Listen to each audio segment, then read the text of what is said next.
बोले गंगा मैया की जय, बोले सत्य सनातन धर्म की जय, बोले सियापति रामचंद्र भगवान की जय। पतित पावनी कलिमल हारिणी मंगलकारिणी मोक्षदायी माँ गंगा मैया का यह पवित्रतम तीर्थ हर की पैड़ी ब्रह्मकुंड है। पुरुषोत्तम का पावन महीना चल रहा है। एक एक अध्याय की कथा प्रतिदिन होगी और साथ साथ जो रामचरितमानस से आप प्रसंग श्रवण कर रहे हैं उसका भी थोड़ा थोड़ा सा हिस्सा आपको आज पुरुषोत्तम महात्मा के साथ साथ चलेगा।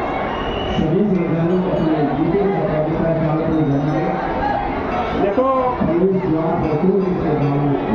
जब भगवान ने श्री राम जी ने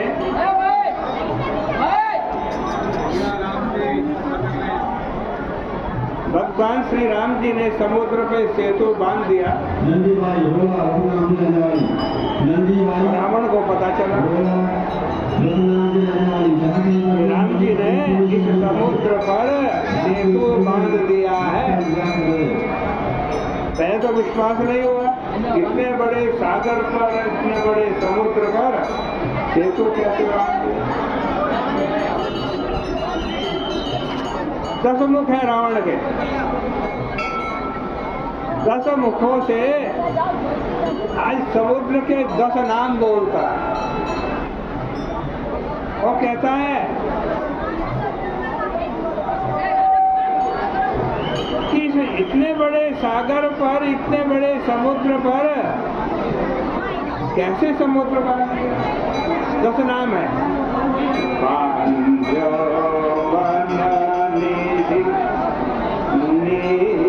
निधि जलधि सिंधु बारी सत्य तोय निधि कंपति क्रोधि पयोधि नदी वन निधि नीर निधि जल निधि सिंधु बारिश तोय निधि कंपति उदधि पयोधि नदीश। तो क्या सचमुच बांध दिया गया है?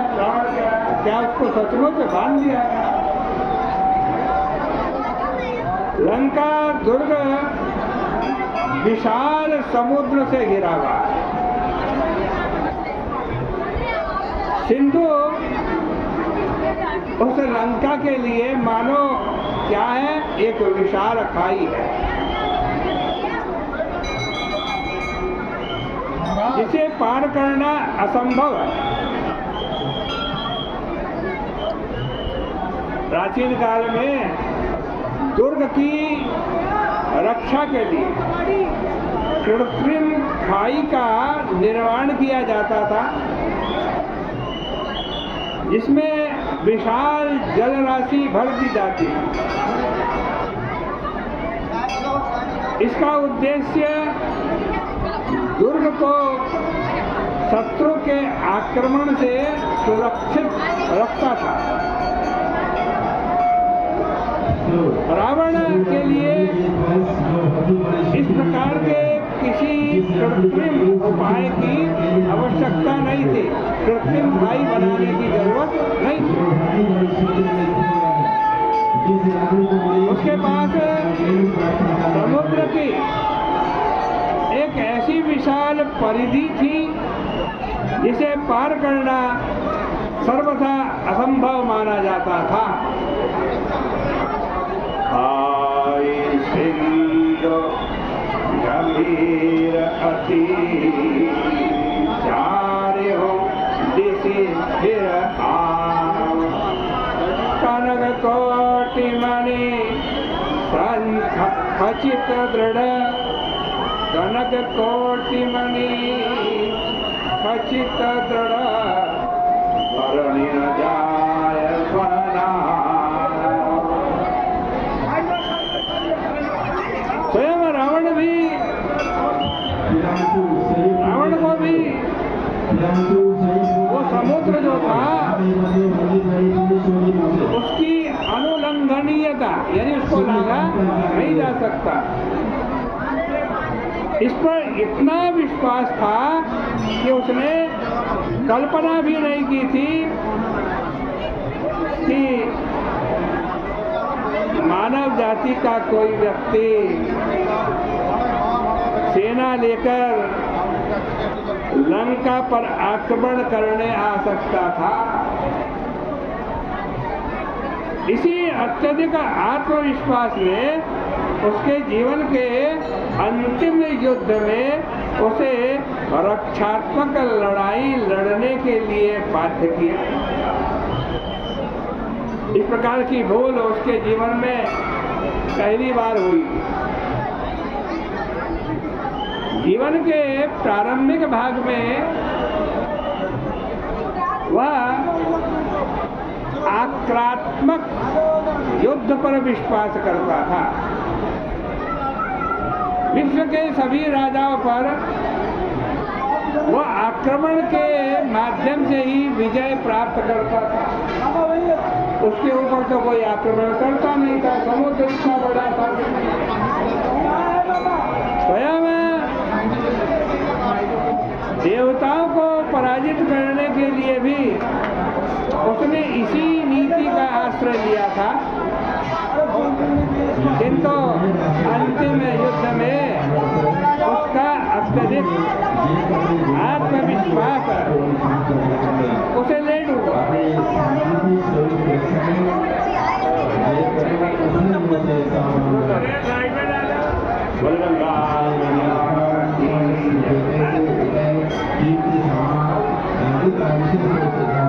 यद्यपि देखो उसका ऐसा आत्मविश्वास था रावण का, तार्किक दृष्टि से वो असंगत नहीं था। मैथिली के अपहरण के बाद उसने जिन विकल्पों की कल्पना की होगी उनमें से एक भी यथार्थ सिद्ध नहीं हुई। मुख्य रूप से उसके मन में दो ही विकल्प रहे होंगे रावण के मन में। या तो वह यह समझता था कि मैथिली के प्रति अत्यंत आसक्ति होने के कारण राजकुमार अपने प्राणों का परित्याग कर देगा,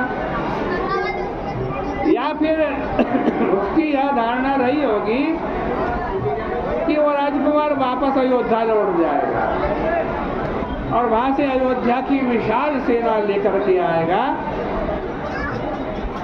और उनकी सहायता से मुझे जीतने का प्रयास किया जाएगा। किंतु उसके स्वप्न सार्थक सिद्ध नहीं हुए। यद्यपि बाली की मृत्यु से उसे सजग हो जाना चाहिए था। बाली जैसे को कोई नहीं मार सकता था, बड़ा बलवान था, रावण का भी विजय था बाली। जब बाली मर गया तब तो उसको सजग हो जाना चाहिए था, पर बाली को छिपकर मारने के समाचार का उसने यही अर्थ लगाया कि यदि राम में बाली के समक्ष जाने का साहस होता तो छिपकर मारने की क्या आवश्यकता थी। खरदूषण और त्रिशरा के वध का समाचार सुनकर यद्यपि वह प्रारंभ में आतंकित हुआ था, पर वह भी वह यही मानकर के संतुष्ट हो गया था कि राम ने शौर्य के द्वारा नहीं अपितु माया युद्ध से उन दोनों को पराजित किया। उनकी वह मनोवृत्ति इन वाक्यों से परिलक्षित होती है, जो आगे चलकर लंका के रणांगण में श्री राम जी के ऊपर आक्षेप करते हुए रावण कहता है। क्या कहता रावण राम जी को?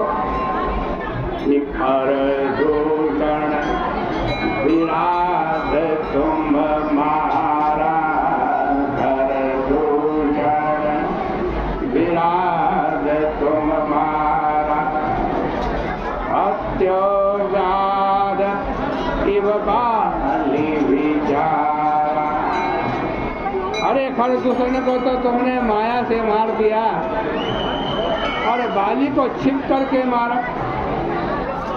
ये सब भ्रांतियां थी रावण के मन में, और रावण कभी सोच भी नहीं सकता था कि इतने बड़े समुद्र पर राम जी पुल बांध देंगे और उस पुल की सहायता से लंका में घुस जाएंगे, लंका में आक्रमण होगा और मैं मारा जाऊंगा। ऐसा बिल्कुल भी उसको विश्वास नहीं था।